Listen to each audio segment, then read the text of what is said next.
Well, folks, it's game on. Game on. Trump puts out a Truth Social post saying, let's go, baby. And calling out Alex Jones, Megyn Kelly, Candace Owens, Tucker Carlson, which, by the way, folks, I like all those podcasters. I'm going to be honest with you. I like them, but I know Trump is making people pick a lane. He's making people pick a lane right now for what's coming. What's coming? Well, he just put it on a Truth Social post. Alex, if you could show it right now, I sent it to you. It's the reset. The reset is coming. Now, Trump put this out himself, so I think we're about 6 to 9 months away from what Juanito said. Actually, Juanito gave me some exact dates. I'm going to bring him on today on Nino's Corner.tv to discuss this. You need to be preparing. You need to be preparing. When all this happens, when all of this goes down, folks, legacy media is going. These podcasters that turned on Trump, crooked politicians, the arrests, all of this is going to coincide and kind of come at the same time. We cannot avoid this. We can't get out of the way. It's a big shit sandwich we're all going to take a bite out of. The reset is coming. I repeat, it is coming. But you can be prepared for this. You can be prepared. Folks, hit the notification button. I got SG Anon joining me today. Everybody loves SG Anon. It's going to be a hell of a show, baby. SG Anon's in the back room right now, letting me go through my little spill here. Folks, notification button. Please like, share, and subscribe. Venmo, D-Rod1977, D-Rod1977. When the lights go out on Amazon, please leave an honest review. I read all the reviews. I really appreciate it. It's doing very well, this book. I got 5 stars. 5 stars. The Mexican Mix, my mama's book, is doing well also. So it's a package deal. I'd say if you buy one, get the other one. My mama's book. And yes, even with her dementia, I'm reading her the reviews. I didn't know I wrote a book. I'm like, yeah, you did. Who are you again? Oh, it's your son, Mom. Boy, it's tough. Folks, and look, the best way to prepare for this reset that is coming, Trump put it out today, the reset is coming, is getting gold and silver. I cannot stress that enough. I really cannot stress that enough. So let me get into my little spill here. When's the last time you actually held your investment? Not checked an app, not watched a number move on a screen. I mean, physically held it in your hand. That's what I love about gold. It's real, it's tangible, and it's yours. No passwords, no logins, no 6-digit codes. Text it to your phone for access. In a world that's getting more digital, more abstract, more complicated, gold is simple. That's why we're seeing a massive shift into precious metals, and everything moves to the cloud. People are starting to value what they can actually hold in their hand. There's something very powerful about that, and you'll see how powerful it really is. Because real ownership is becoming rare. If you want to see what that looks like for you, go to noblegoldinvestments.com. Noblegoldinvestments.com. Folks, I'm dead serious about this. I cannot stress this enough. I'm going to set my ghetto timer for my mid-roll. Ghetto timer. You all see the little bell in the back there? That's a microwave timer. All right. X is Nino Boxer. Follow me on X. I'm always putting updates on there, and I'm going to be putting a lot more updates now as we come into this reset. So it's going to be the most important time in history, in human history.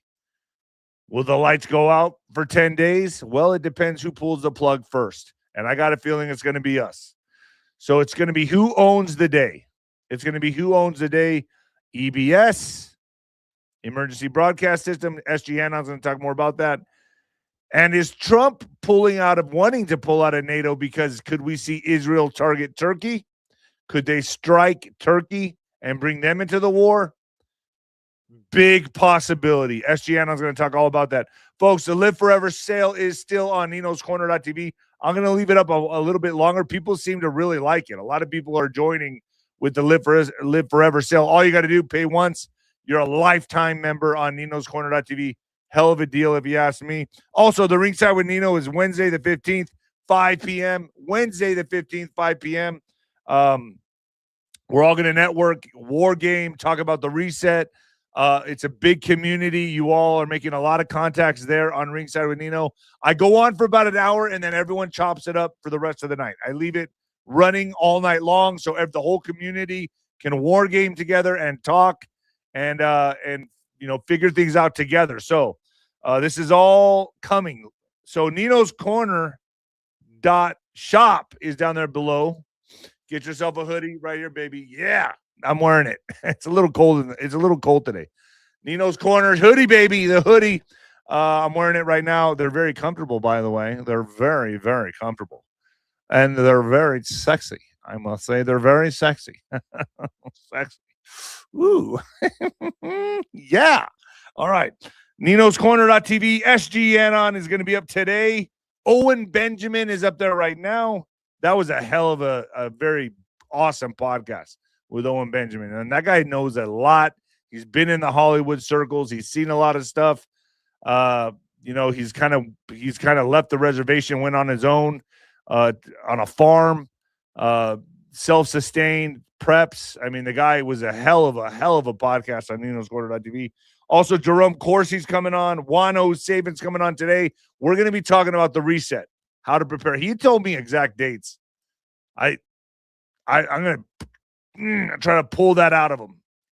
I don't think he even meant to say it, to be honest with you. I don't think he meant to tell me what he told me. Or maybe he did.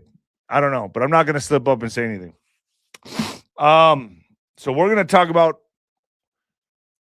we'll talk about the window of time this is coming. And I told you I'm going to do the 10-question thing with Juan, where rapid fire 10 questions. He's going to answer them as fast as he can. I said, no story time, Juanito. No story time. Let's kind of fucking bam, bam, bam, bam, bam. He said he's going to do it. He's going to do it. So I put it out on X, the questions, whatever questions you want to ask, I'm going to go through them as fast as I can. Also, General McInerney's coming on. Stuart Swirlow's coming back on. Nino's Corner.tv. Leo Zagami is coming on. Sheila Holm will be the next general in the General Tent April 23rd. I think that's at the very end of this month at 5 p.m. Sheila Holm, you're going to want to ask her all the questions you can about the reset. I've been told I need to stress this, man. It's coming. No way out of it. There is absolutely no way out of it. We'll talk about your banking situation, what you must do. We're going to cover all those bases with Sheila Holm, Juan, the community of the Black Sheep family. You have got to get on board, folks. And I left my the monthly fee is or membership. I think it's either $4.99. $4.99. That's it. That's cheap. All right, folks, let's get into this. So this unhinged rant, the unhinged rant by Trump. I thought at first, I was like, this is kind of a little bit distasteful. I don't know. Sounds like a second grader going off. And then I thought about it, and I talked to a few people, and I'm like, what's going on here, man? This seems like just completely uncalled for. I don't know if I can get behind this. To me, I still think he could have handled this a little bit more tastefully, but it is what it is. So I'm going to begin on what's really important today, and I want to bring your attention back to what happened yesterday. No, I don't blame Trump. I don't blame him from losing his cool and lashing out on Candace, Alex Jones, and Megyn Kelly, and Marjorie Taylor Greene. Lord knows I lash out on my trolls all the time. You get fed up with it. It's like piranhas eating at your ankles while you're trying to make strides, right? And I dealt with this in boxing, and I dealt with this in other things, just like we all do, right? You put out a post and you have the trolls. They come out of the woodworks. They come to get you. Chomp, chomp, chomp. And it gets irritating, especially when, I don't know, like me, I'm taking care of my parents all day long, 24/7. I'm busy dealing with that shit, any day now. I'm expecting a fucking call, and then I'll go to my social media and I'll see all these trolls, right? It's like the last thing you want to deal with. The last thing you ever want to deal with is this shit. But I get it. So I get that Trump lost his cool. I totally understand. We're all only human. We're only human.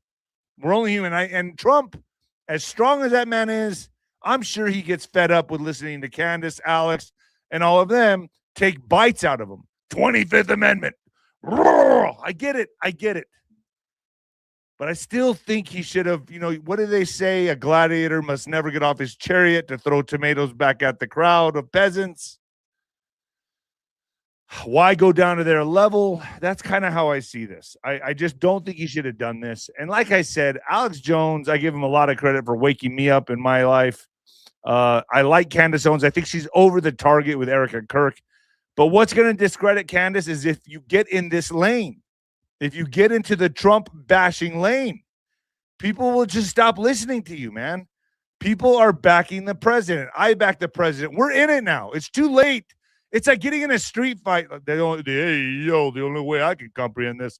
It's like my friends, right? Like all my buddies that were like, hey, Dave, hey, Nino, what's up? And then we get in a fight at a bar, right? And the whole bar breaks loose. We're all fucking throwing blows.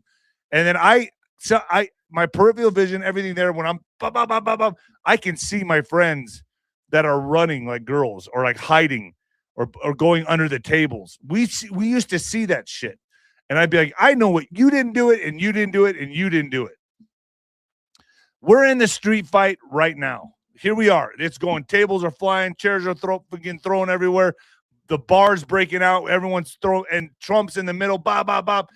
And you have people turning on you, maybe joining the other side when the shit gets heavy. And you don't think he sees that? Folks, I'm using it as an analogy, obviously, but that's where we're at. We're in the street fight right now. Shit's about to get real. And let me say this. You all still watch your Fox News on your TV, all this. It's not real for you yet. It's going to get real for all of us, just like 9/11, just like COVID. It's going to get real. And SG Anon's going to bring more of that to us today when I begin discussing this with him. So I didn't believe this was a good look for Trump, but I'm going to read it. I'm going to read it for you all. I know here's Trump's Truth Social post right here. I know why Tucker Carlson, Megyn Kelly, Candace Owens, and Alex Jones have all been fighting me for years, especially by the fact they think it is wonderful for Iran, the number one state sponsor of terror, to have a nuclear weapon because they have one thing in common: low IQs. Now, I wouldn't go that far, okay? I would never go that far. But they're stupid people. They know it. Their families know it. And everyone else knows it, too. Look at their past. Look at their record. They don't have what it takes, and they never did. They all have been thrown off television, lost their shows. They aren't even invited on TV because nobody cares about them. They're nut jobs, troublemakers, and will say anything necessary for some free and cheap publicity. Now they think they get some clicks because they have third-rate podcasts, but nobody's talking about them, and their views are the opposite of MAGA, wouldn't have won the presidential election in a landslide. MAGA agrees with me, and just gave CNN 100% approval rating of Trump, not hand-flailing fools like Tucker Carlson, who couldn't even finish college. He was a broken man when he got fired from Fox. He's never been the same.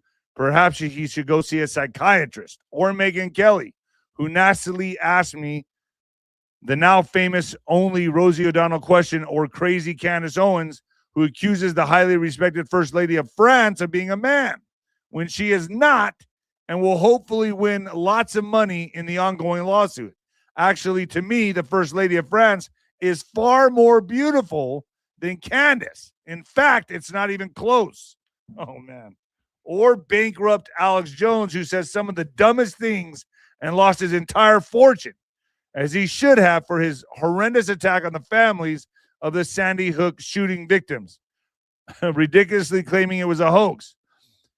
These so-called pundits are losers, and they always will be. Now fake news CNN, the failing New York Times, and all the other radical left news organizations are hailing them and giving them positive press for the first time in their lives. They're not MAGA. They're losers, just trying to latch on to MAGA. As president, I could get them on my side anytime I want to. But when they call, I don't return their calls because I'm too busy on world and country affairs. And after a few times, they go nasty, just like Marjorie Trader Brown. But I no longer care about that stuff. I only care about doing right for our country. MAGA is about winning the strength and not allowing Iran to have nuclear weapons. MAGA is about making America great again, and these people have no idea how to do that, but I do, because the United States is now the hottest country anywhere. This is crazy. Now, I don't know how you all feel about this. I kind of was like, wow, man, that's a little unhinged for a president. I like to see him keep his poise, his composure. It'd be like a fighter in the ring losing his temper.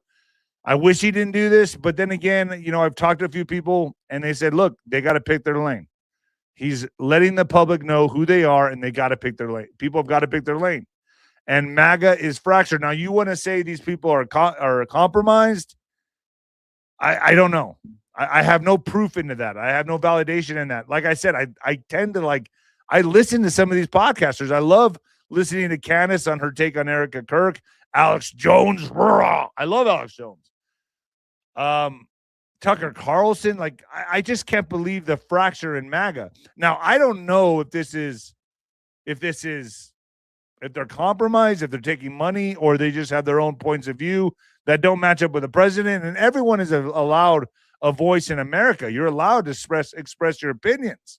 So let's look at what they have said about Trump. So this is what they have said. Remember, this is exactly what these podcasters have said. Alex Jones, his team, this is what Alex Jones said. His team needs to grab him and 25th his ass and commit him. 25th his ass and commit him. Those were powerful words from Alex Jones. Candace Owens, he sacrificed Charlie Kirk. Trump is a madman and other countries need to move to have him removed. Those are powerful statements, folks. Megyn Kelly, just shut the fuck up. He is disgusting. He can't behave like a normal person. Tucker Carlson, vile on every level. Who do you think you are? Then went on to insinuate he's the Antichrist. These are serious statements. I mean, honestly, I don't blame Trump for reacting the way he did. I still think he should have kept his composure, but he definitely put them all on blast, and I don't think this is going to work out too well for any of them. You can't go against Trump in a time like this. We're all in this street fight together. That's just the truth of it. We're all throwing chingazos a todo madre together. We're all doing this together. We're all fisticuffing it out right now together, and it's going to get real, folks, so you better pick your lane. You really better pick your lane. You better figure out who you're going to fucking listen to. And I got to tell you, Nino's Corner.tv is the place to be. We've been talking about this for years. Here it comes. The reset is coming. Better pull up your bootstraps. Better get ready. Start listening to people that will not lead you astray. Let's focus. Let's keep our eyes on the ball. So now let's get to what I also wanted to talk about on this show that I was formulating for the morning show before all this crazy shit happened and yesterday with Candace Owens and blah, blah, blah, Trump. The MAGA fracture, the civil war within MAGA. Let's talk about what I really want to talk about here with SG Anon. It's the moment of truth. It is now the moment of truth. Will Trump bow to Benjamin Netanyahu, or will Trump draw the line in the sand and cut the puppet strings forever? This is the moment of truth, and this is where this is the lane I'm in. There's a line, wow. There's a line in the sand drawn right now with MAGA. Now more than ever, MAGA is divided. It's kind of like the new left, right? It's the new. This is like what they would do. They would totally infiltrate and take over the right. And that's what they're doing. I believe most of this movement is to divide. MAGA is absolutely engineered. Many podcasters are voicing their opinions and distaste for Trump on air, rallying their supporters. Nick Fuentes is another one. I mean, they're all fucking together, man. It's like they've all teamed up it's like the people and nobody knows this better than me. The people you think that you're friends, fuck. They turn on you, man. They fucking turn on you. After my boxing career, man, I couldn't believe the friends that just, whoa, wow, you're not my friend, are you? Ulterior motives, opportunists, really shitty people, man. Hanging out on my coattails for one thing only. And then the minute they got that chance to turn, they turned. The minute they got that little chance. And when I finally lost, and that 36-0 record came to an end, they were fucking gone. And they were all celebrating my losses. So you have some of MAGA that understand there's an operation at hand, and Trump is a wartime president. Trump is a wartime president. This is what it looks like to get your hands dirty and clean up the mess that Bush, the Clintons, and Obama's made as the puppets for the global elite. War is ugly, lots of deception, lots of confusion. There's nothing pretty about this, but we're in it. And this is why I voted for Trump. You do understand the citizens of Iran stand with Trump. The citizens of Iran actually stand with Trump and celebrate Trump's efforts in what he is doing right now. You do understand a fraudulent globalist extremist regime hijacked Iran and has even since held not only Iran, but the entire world hostage to what they could do. Everyone's nervous, not only in Iran, not only in the Middle East, globally, because they know, everyone knows, all the world leaders know that Iran is going to be used for a nuclear holocaust.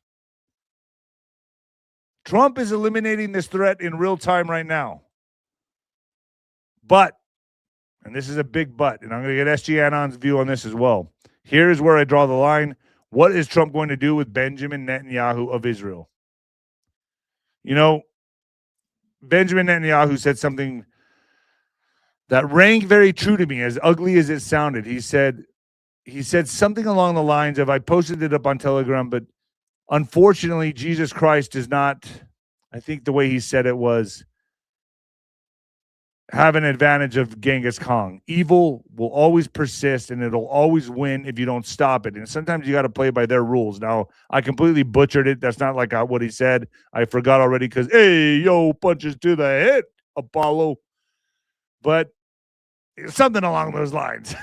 You can go look at my Telegram. Folks, you're not going to back out of a street fight by saying, oh, can we be friends? Can we hug it out, please? Please, Susano? Susano, can I have a kiss? Please let me hug you. You get your face knocked off. It's not the way it works. It's just not the way it works. You can't negotiate with a terrorist. So, what is Trump going to do with Benjamin Netanyahu in Israel, especially as Bibi completely goes off the rails and comes off unhinged in his last speech regarding Iran? Are they playing good cop, bad cop? Or are the tensions rising between Benjamin Netanyahu and Trump? Is Trump going to continue playing as his, what it seems to look like his little bitch? Or is there going to be a bigger plan here at play? I'm waiting to see this. Especially if Israel attacks Turkey. Now, a lot of you are saying, wait, what? What are you talking about here? Let's just hypothesize here. What if Israel attacks Turkey? Is this why Trump is trying to pull out of NATO? Because under the obligations of NATO, if Israel had struck Turkey, the U.S. obligations under NATO would depend on how NATO interprets the attack and whether Article 5 is invoked. Here's the short answer. The U.S. would likely be politically obligated to help Turkey, but not automatically required to go to war with Israel. Turkey is a NATO member. Israel is not. Turkey joined NATO in 1952. Israel is not part of NATO. So if Turkey were attacked on its territory, it could ask NATO to intervene or respond. Article 5, attack on one is an attack on all. If Turkey claimed the strike was an armed attack, it could request NATO to invoke Article 5. An attack on one NATO member is considered an attack on all. Each member must assist the attacked country. However, there are two extremely important limitations. Article 5 is not automatic. NATO members must agree politically that the attack qualifies. Each country chooses how to help. Assistance can include military force, intelligence sharing, air defenses, logistics, and sanctions. What the U.S. would likely have to do, if Article 5 were invoked and accepted, the U.S. would likely, possibly, U.S. actions, deploy air defense systems to Turkey, provide intelligence and surveillance, send naval or air forces to the region, coordinate NATO military planning, impose diplomatic and economic pressure on Israel. So we know Trump wouldn't want to do that because he's playing ball with Israel right now. So where does that leave us? Well, I think Benjamin Netanyahu's sights are on Turkey. And I think that may be why Trump is wanting to pull out of NATO. SG Anon, thank you for being so patient, brother. I'm sorry it took so long, a little longer than I wanted to. So sorry. Thank you for joining me. Thank you for having me, Nino. Good to be here, and a great setup for the discussion today. Yeah, right. Okay, so here we are, man. You know, MAGA's gone wild. MAGA's gone wild. And this is all coming to a point where Trump puts out a Truth Social post saying the reset, right? Get ready, the biggest reset the world's ever seen. Your thoughts, SG? Well, I think my thoughts are, how many times before it's mathematically impossible? We've seen President Trump making overtures to resets and rebalancings and revaluations and getting the manipulation out of the currency markets and cleaning up the finance markets and getting the debt leverage against the American citizens down per household, per capita for the whole GDP. The man's been talking about it forever. He just hasn't been using the overt language that we've now seen. But we've sort of known that all of this is coming, right? When we look back at the meeting between him and Prime Minister Shinzo Abe in September of 2018, I believe it was shortly before, if I'm not mistaken, the executive order 13848 that targeted foreign interference in the United States election. And at that press conference, he told the entirety of the world, we are going to level the playing field with respect to currency itself, with respect to how money itself is valued monetarily as well as fiscally. There's slight differences between the two, but the differences are important. And monetary is a reflection of the intrinsic value of the object, whatever that object that's being used to trade is worth. And there has to be a standardized agreement, at least on the measurement of how that value is calculated, or you can't have a system that operates on all of the same levers, right? You've got some systems operating on squares and other systems are operating on circles. And that's what we have going on around the world right now. And so he's been talking about this issue at least since that meeting. Really before that, when you look at the man's rhetoric about all the stuff that Obama did and the tweets that have surfaced from the 2009 to 2016 timeframe from President Trump, he's been talking about Iran and how Iran received a ton of cash from the Obama administration. Where do we think that cash went? Well, it went to the closed financial apparatus that existed between private Russian oligarchs, Tehran, and individuals that were tied to the North Korean military in North Korea. And so if you're trying to drain that dark money pool, if you're trying to set things right again, what do you have to do? Well, you have to eliminate at least one part of the triad. In this case, I think the part that was chosen was clearly Iran. And then you have to have the ability to shape the world markets in such a fashion that a standardized measurement of value, as well as a redefinition of trade locally from this international importation to more local and regional stuff, you have to do all of that in order to arrive at something called a reset. Well, that's exactly the process we've been witnessing, Nino, not just since Iran, but since Venezuela, the very first part of this year. Venezuela was a hedge, a security blanket, a buffer for the things that are going on right now. It also allowed us to redefine the entirety of Western hemispheric trade routes. We're going after the Panama Canal next to ensure that that trade route is secured for this particular hemisphere. And that forces the rest of the world, specifically the black market criminal crime syndicate that exists out there, but also the rest of the legal trade and lawful trade and commerce that occurs. But it forces all of it to redefine how it's going to move itself moving forward. In other words, it's a complete redefinition, a complete reshaping of how these countries interact with one another, both regionally, internationally, and regionally, from a sense of like immediately locality, like the Far East Asian sphere versus the African sphere versus the Gulf states. And on top of all of that, Nino, you can't have a reset until you pull the thumbs off all of the various scales that exist around the world with respect to resource control. And where is a lot of that where does a lot of that exist? It exists in Africa, it exists in South America, and it exists in the Arab Middle East and the various Eurasian steppes, and a little bit over into the South and Southeast Asian corridors. And when you look at the history of the intelligence community implantation and infiltration of itself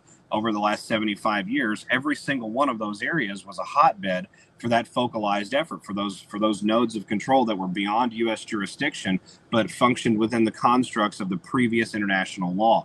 This is the world's most powerful reset because it's resetting money, it's resetting trade, it's resetting resource management, it's resetting nation-state relations with one another, it's resetting cultural inhibitions inside of nation-states that have been terrorized by their own governments, most of which were propped up by the CIA over the last 75 years. It could not be a more exciting time to watch these things play out.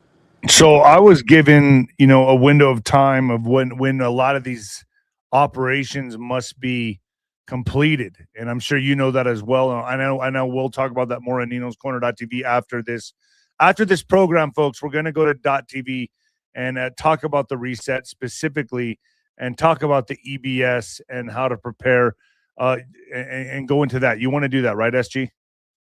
That would be fine with me. So, one of the things that I'm looking at here is Turkey, and I want to get your thoughts on this. I feel like this is one of the things that needs to be wrapped up before the reset, the plug gets pulled. And when I talk about the plug being pulled, folks, I'm talking about, yes, it is as extreme as what you're hearing. 10 days of darkness, cell phones don't work, nothing works. It's 10 days.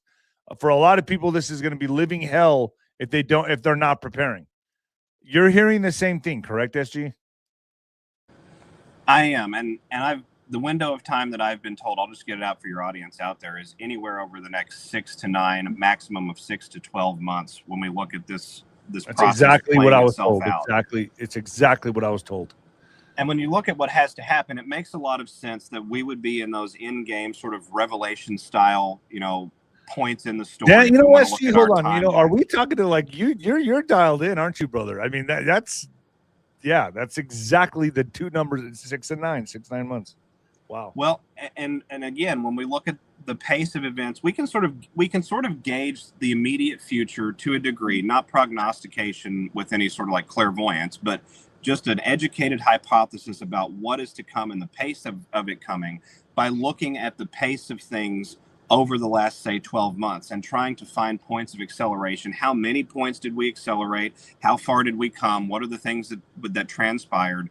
And when we examine that, we can clearly see that after Trump hit office again in 2025, this became full throttle, and not just for making America great or healthy again or making America an industrial power again. All of those things come throughout the process, but we're full throttle to completely eviscerate and eradicate the Luciferian central banking cabal's control worldwide. And so we have to keep in mind, we're fighting this sort of cultural war at the nation state level. Yes, we're dealing with our own cultures, we're dealing with agreements or disagreements with one another. All of those things are happening, but the real war is in the supranational space, where you have transnational interests and entities that have controlled huge swaths of the planet, primarily from the background, and that control has acted as a lever for them to sort of shift the entire balance of geopolitics however they needed it to be shifted. And that war did not stop under Joe Biden. It actually accelerated under Joe Biden. Then it accelerated again under President Trump over this last year. I guess we're coming into like 14 months at this point, 15 months. And so looking over the next 6 to 12, based on everything that has happened in the last 14 to 15 months, we can say that the death of NATO is on the table. We can say that a nuclear armament scare event of some kind is now officially on the table, because we've been escalating in those directions. The rhetoric, as well as the kinetic geopolitical behavior, now sort of supports that inevitability. We have that now coming from Moscow. We've got that coming from Pakistan. We've got that coming from India, all of them voicing concerns about things going nuclear. We know that the situation between Turkey and Israel, Nino, I've been telling people for 3 years that it's going to be the Ottoman Turks that really completely rebalance the power dynamic in the Middle East. Ancient Persia was one of these major things that had to happen. We had to clean out the infestation and intelligence community damage that's been done there and start the healing process. We're just now in the very early days of that. We're talking like, a day and a half old infant with respect to the timeline with that. But the Turks are a pretty strong nationality and culture and have maintained a lot of that cohesiveness and vigor with one another in a way that the Iranians just haven't been able to do. Their cultures are different. They've been different for thousands of years. It's just how they think. And when we clean out the intelligence infestation inside of Ankara, of which I'm not so certain that Erdogan may not be a factional part of, he's sort of a gray hat actor to me in a lot of ways. But when that clean out process begins, you're going to see a much broader conflict in the Middle East, and it will be the knife which cuts the throat of NATO. NATO will not participate in this conflict, and I do not believe the United States will participate in any sort of Article 5 invocation if an attack from Israel on Turkey happens. And we know that they're sort of saber rattling in that direction and have been for a couple of years now. And when you look at the disagreements about territorial control over components of the Syrian desert, especially post-Syrian civil war, and you look at the inflammability, if you will, the ignition point being so low with a lot of that in that area, I think that we could see that happening anytime in the coming weeks or months. And looking at that and seeing how that plays out would also provide a great deal of perspective, if you will, is maybe the better way to put it, but certainly an evaluation basis on which to judge the relationship between Tel Aviv and Washington, D.C. And at that point, I think you would have a lot of different world leaders, as well as, you know, enormous swaths of population groups across the West, sort of understanding implicitly that this is an unhealthy and abnormal relationship, and something has to change here with this. And so that puts all the pressure again back on Israel, even in a further, more intense way. I think you could see Egypt involved in a conflict like that over control of the Suez Canal, probably spawned off by attacks on them from Iranian proxies or Turkish proxies across the Yemeni countryside, and maybe even in the areas immediately south of Egypt along that Red Sea border towards Ethiopia. So this is an incredible time, Nino. It's just an amazing time to be alive. I think the events that are to come are going to reshape how we think about Western politics. I think they're going to reshape how we understand the need to be prepared for things, how we understand how to evaluate the information ecosystem with one another. It's certainly going to wake a lot of people up to how the financial control has been comported over the last 100 years. I mean, this is truly, again, it's a terrifying and exhilarating and thrilling all at the same time era to be alive and to witness. Yeah, we're breaking away from the old guard. This is what it looks like. Trump is a wartime president. He's here to roll up his sleeves, get his hands dirty. None of this is going to be pretty. It's going to be ugly. So you better get ready for a bumpy ride, folks. Trump moles pulling U.S. troops out of NATO countries opposing Iran war. So President Donald Trump is considering moving U.S. troops from North Atlantic Treaty Organization members that have not backed the war against Iran and moving them to more supportive countries. The Wall Street Journal reported Wednesday, while he also moles trying to withdraw the U.S. altogether from NATO. So this looks like it's coming, folks. And I bet you it comes within the next 6 to 9 months, okay? That's what I'm going to guess. Also, Laura Loomer, an activist close to Donald Trump, reports that an active coup is taking place in the Pentagon with the aim of removing Pete Hegseth, the head of the Defensive Department or Department of War, from his position. All of this is coming out right now, folks. I'm telling you, I guess we could call it now, right, SG? A civil war is erupting within MAGA. It's happening, and it's happening within our government. There's a coup happening now within the Pentagon. This is all coming to a head, and right on time as we come into the Great Reset, right, SG? Well, I think you're living through the wheat and chaff moment that the good book talks about. And there was always going to have to be an intense shaking of the consciousness tree, if we can use that metaphor, in order to shake out fruit that's dead, leaves that are dead, things that are poisoning the overall tree. And when we look at that, consciousness is everything. It extends to behavior. It extends to politics, finance, business, law, information, opinions, how communications are relayed, who's doing the communicating. All of it is an extension of that Holy Spirit of God and the consciousness that it sustains for all of us here in this world. And so looking at what we see happening inside the Pentagon, I'm not at all surprised. I've been expecting some sort of malevolent event coming from that Pentagon bureaucracy against Hegseth for quite a while now. I think President Trump is actively taking advantage of this intense situation, both nationally and internationally and domestically.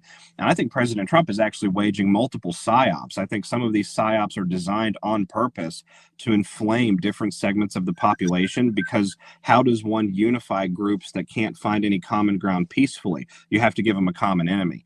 You have to force them into a situation where they have to evaluate what their opinions are about individuals that they've connected with that they really like. You have to sort of, as you said in your pre-show, force people into deciding and picking a lane. And sometimes that lane is their lane. They have to pick a lane that meets with what they understand to be true. And that lane tends to be the one where all of us feed at that water hole the most wholesomely, is for lack of a better expression of it. We get the best diversity of opinion. We get the best diversity of debate. We get the true meaning of diversity, not that leftist ridiculous stuff that they've been throwing at us for a number of years now. And so I think with all of this, you have the country self-examining. I think you have individuals that are absolutely playing a part in the information ecosystem. One of the ones that you mentioned in your pre-show, is the newest member of what I like to call the Boot Club. And the Boot Club tends to be something that suggests that there's much more behind the scenes, and that certain intense conversations have taken place with entities that maybe don't want to be seen in the light of day. And I'll let your audience take that for how they will. And so looking at that, you can clearly tell that there's some sort of aim here to manipulate the consciousness on purpose. Whether that aim is positive, whether that aim is negative, I think that remains to be seen. But President Trump knows that that's the game that we're all sort of playing with one another. And the man is an absolute genius tactician when it comes to these types of things. When you look at the statements from Iran, for example, or about Iran, an entire civilization, I think was the word, will die tonight, or something like that. I mean, Nino, come on. We all know that the president cannot vaporize 90 million Persians and then maintain any sort of legacy status here in the United States or anywhere around the world after this period of time is over. And he has to think about his 19-year-old son at this point. So looking at that, I think you have genius level psychological warfare being played, and it's scaring all of the right people. It's not just worrying those surface level thinkers, the onlookers who are going, oh my gosh, how could you say something like that? But it's freaking out the remnants of the deep state opponents that we have, who do have certain footholds inside the information space.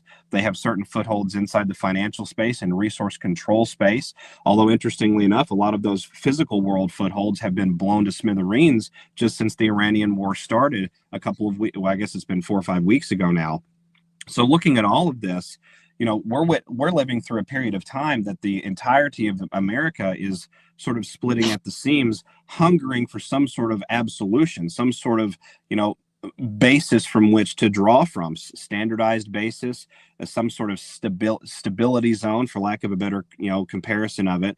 And that comes through a few different fashions, but one of the fashions it comes through is certainly a reset, which is what President Trump has described. And it also comes through a spiritual maturation, which I think we're also being driven through because of comments like what President Trump made. We have to go and make up our own mind. It's time to think for ourselves.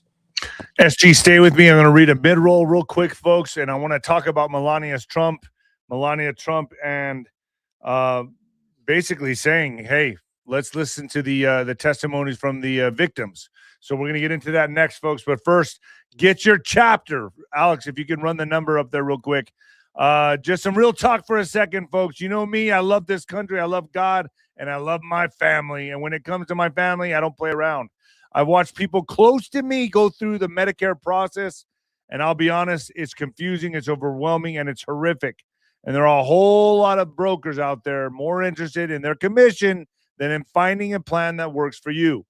That didn't sit well with me, so I went looking for something better, not for clicks, not for sponsorships, but for my family and for you. That's why I partnered with Chapter and recommend them to everyone I know. They actually compare every Medicare plan available. They walk you through it. They walk you through it in plain English, no pressure, no games, just straight answers. And here's what I respect the most: if you're already on the right plan, they'll tell you that's the integrity of this company. On average, they've helped people save about $1,100 a year, and much more than that. If you're willing, if you're 65 or older and already on Medicare, do yourself and your family a favor. Call Chapter now. It's free. It takes about 20 minutes, and you can put real money back in your pocket. There's the number right there, folks, going across the screen, 212-433-2495, 212-433-2495. Folks, it's worth it. Believe me. Believe me. All right. So, Melania Trump denies ties to Jeffrey Epstein and calls on Congress to hold a hearing for survivors. In a rare public statement, Melania Trump, the First Lady, on Thursday said she never had a relationship with the late convicted sex offender Jeffrey Epstein or his accomplice Ghislaine Maxwell. In her remarks from the White House, she said that there have been numerous fake images and statements about Epstein and me circulating on social media. Her statement was brief, but was notable. The First Lady is cautious in her public remarks and with her public image. A number of her aides gathered to watch her statement in the grand foyer of the White House, but several of them did not know what she was going to say beforehand. It was the first time Melania Trump had spoken out about Epstein's controversy on camera, but her staff has been aggressive at knocking down what they call defamatory Epstein rumors. The First Lady senior advisor, Mark Beckman, said in a statement that the First Lady decided to speak out now because enough is enough and the lies must stop. It is time for the public and media to focus on her incredible achievements as First Lady, the lives she has positively impacted, and her commitment to our nation, Beckman said. Her remarks came after the Justice Department told the House Oversight Committee on Wednesday that former Attorney General Pam Bondi will not comply with a subpoena to provide testimony next week before the panel. The false smears about me from the mean-spirited and politically motivated individuals and entities looking to cause damage to my good name to gain financially and climb politically must stop, Melania Trump said. So here it comes, SG. More on a lot of people thought this is going to just fade away. It's not fading away. And I think what a perfect and opportune time is now for this stuff to start coming out. What do you say? I think it's absolutely brilliant. And I have to admit, the statement from Melania Trump, we don't get a lot from FLOTUS. Singularly, she's sort of there with the president a great deal of the time. Remarks. You cut out, SG.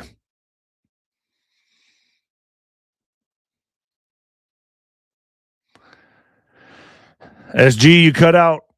All right, well, until he gets going again, folks, these things happen, technical difficulties. It's all part of the game. Who runs the show? Benjamin Netanyahu rejects President Trump's ceasefire and says the war will continue against Iran at any time he chooses. Netanyahu says he will achieve his objectives through further military action. Check. 1, 2. Oh, here we are. All right, so go for it. Go for it. All right, I apologize about that. But with respect to Melania, I think it's absolutely brilliant, Nino. What we've got going on with FLOTUS is attention being drawn back to this issue. This issue is not going away. We've been telling people this for a while. I know that you have been talking about it on your show for at least 4 or 5 years at this point, maybe longer.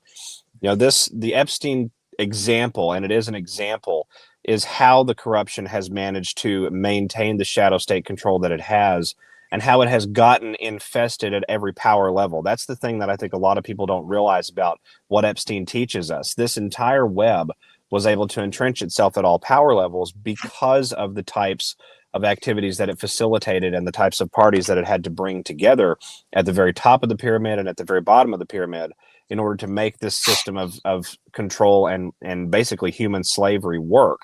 And so looking at that, Melania Trump bringing this forward in a very public fashion while keeping that image pristine and what I think to be mostly unmarred, and willing to go to the mattresses to defend her image, which I think is very important. And it also tends to suggest when someone actually believes that they have the truth on their side versus when they're sort of just bluffing and blustering. But the other thing that it does is it puts the pressure now back on Congress to hold these discussions with individuals that were actually there. And if you read just even a tenth of the files that were released in January of this year with respect to the communications between Epstein and all sorts of power pulpits around the world, from private finance and private fashion and business to academia to government, and more, and even in the very high level banking sector, calling himself a very good friend of the Rothschilds, I think was in one of those discussions. When you look at that entire landscape of how that is affected, just imagine what we would hear from the individuals who saw some of it from the inside. And we know that entire process has to play itself out. It has to become a part of public record. It has to be adjudicated in the courts. As much as people want the names and they love the names, I want to go on a non sequitur really quick and come back to this core discussion about what Congress has to do. But we cannot be given all of these names in advance, and the reason for that is because if we want convictions to stick long term, there has to be no route on appeal. And one of the things that gets you an immediate appeal, as long as it goes before an appellate court that's objective with the judiciary, is a constitutional violation that happened in your initial court trial. And if you can prove that violation affected what's called the integrity of the due process. And so having your name plastered on national media 24 hours a day in the lead up to your trial, you would be able to make the case very easily that no jury in the entirety of the United States is untainted or could have been untainted for your conviction. And so you end up getting out on appeal, most likely in that scenario, and double jeopardy prevents you from being charged for it again. So as much as people want the names and they want to know who did this stuff, those types of things do in fact have to stay redacted until we arrive at the point where broader law enforcement investigations that are being conducted by the book according to the rule of law and being run all of the way to the end of the gate are able to conclude themselves. J.D. Vance has told us just in the last 9 months that there's active investigations going on that the public cannot know about. Actually used the term public cannot know about yet. We know that Tulsi Gabbard and various components of the ONI and the FBI are involved in investigating what happened with the 2020 election and before, going all the way back to Russiagate. We know that Epstein was at least involved in the design of the COVID event that occurred in 2020, and that could be looked at as potential interference from an electoral standpoint. So when you look at how these all tie themselves together, the human trafficking component is just one of the very big pieces of the pie. And that brings me back to Congress and what Congress has to do. We have to hold the record here and air the record out that the United States government knew about human trafficking, knew about what was going on, that the DOJ, FBI, various intelligence agencies and communities all understood what was happening to these people. A lot of times these people were being trafficked to these agencies and these institutions. And so we cannot trust their current form. They must be reformed. They must be transformed in a way that represents actual due process, actual protection of the innocent until proven guilty, the protection of sovereignty in a free and fair society. That's where these discussions go. It's so much more than just who was hanging out with Epstein on an island. So I'm going to get into this. Who runs the show? Benjamin Netanyahu rejects President Trump's ceasefire and says the war will continue against Iran at any time he chooses. Netanyahu says he will achieve his objectives through further military action under his command. We are ready to resume the fighting at any moment. Our fingers on the trigger. So how do we get rid when this is all done? How are we saving Israel for last? How do you need to prep for the Great Reset? We'll be talking about that and much, much more on Nino's Corner.tv. SG, let's cover this on .tv right after this show. Stay with me 1 second. You want to stick around for some What the Fuck news real quick? Sounds good. God bless all. Good to be here. All right. Stay with me, SG. Expert warn. Okay, in What the Fuck news, this is crazy. If you all believe this, Artemis 2 craft shuttle is up in space right now. I'm losing faith in humanity. I'm losing faith in humanity. Oh, boy. Listen to this, folks. Expert warns Artemis 2 crew not to fart or they could be in danger. You mean you built this craft to go through the Van Allen radiation belt, go to the moon, but if they fart, the whole thing can blow up. I'm not kidding. I think this is how they troll the public. I think this is really how they troll the public. There's one perhaps unusual problem the crew of NASA's Artemis 2 has to be mindful of while aboard the spacecraft, and that's their farts. In an interview with CTV News science and technology expert Dan Riskin addressed the potential repercussions of a space bathroom of flatulence catastrophe, particularly in light of the fact that our Team of Two's Lunar Lou temporarily stopped working April 3rd. The crew called, so they had a sewage backup. But they're hurling through space. They're going all the way to the moon. They're going to slingshot around the moon. The dark side of the moon come back to Earth, never having to refuel. Nah, they don't need to refuel. They don't need to. They would have to. Honestly, I think it's been estimated by experts for our 450,000 mile travel to the moon and back.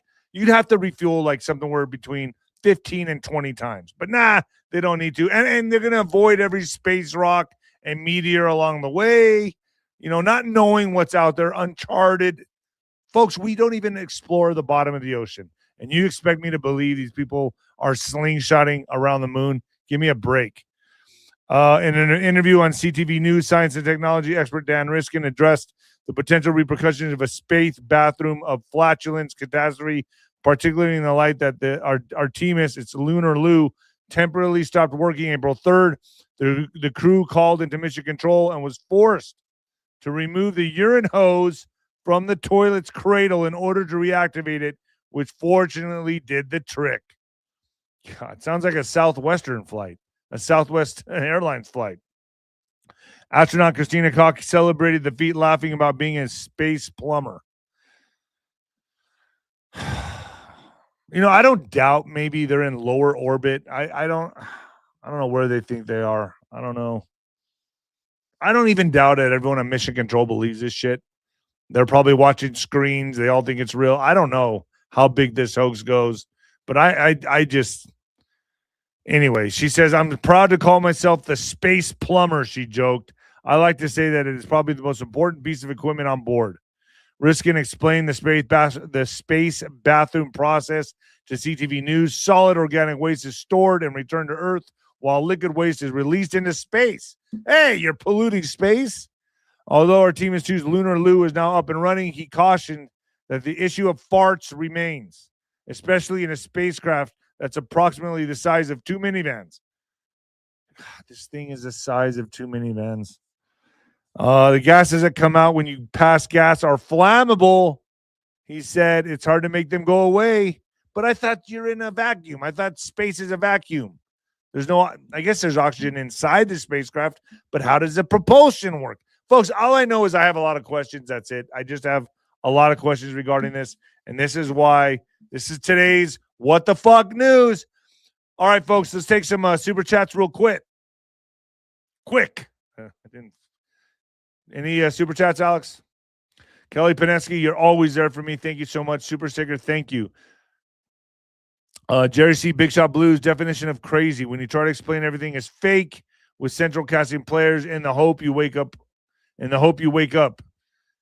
I be cray. Yeah, I feel you. Trust me. How do you think I feel every day? Juan Morales. Ese Juan Morales. I think it's being done on purpose. Trump knows exactly how influential these four are, so he's trolling the media. God bless America and the world. Great job, Sancho. I knew you'd like it. Thank you, Juan Morales. Jim Barbado, thank you so much for the super sticker.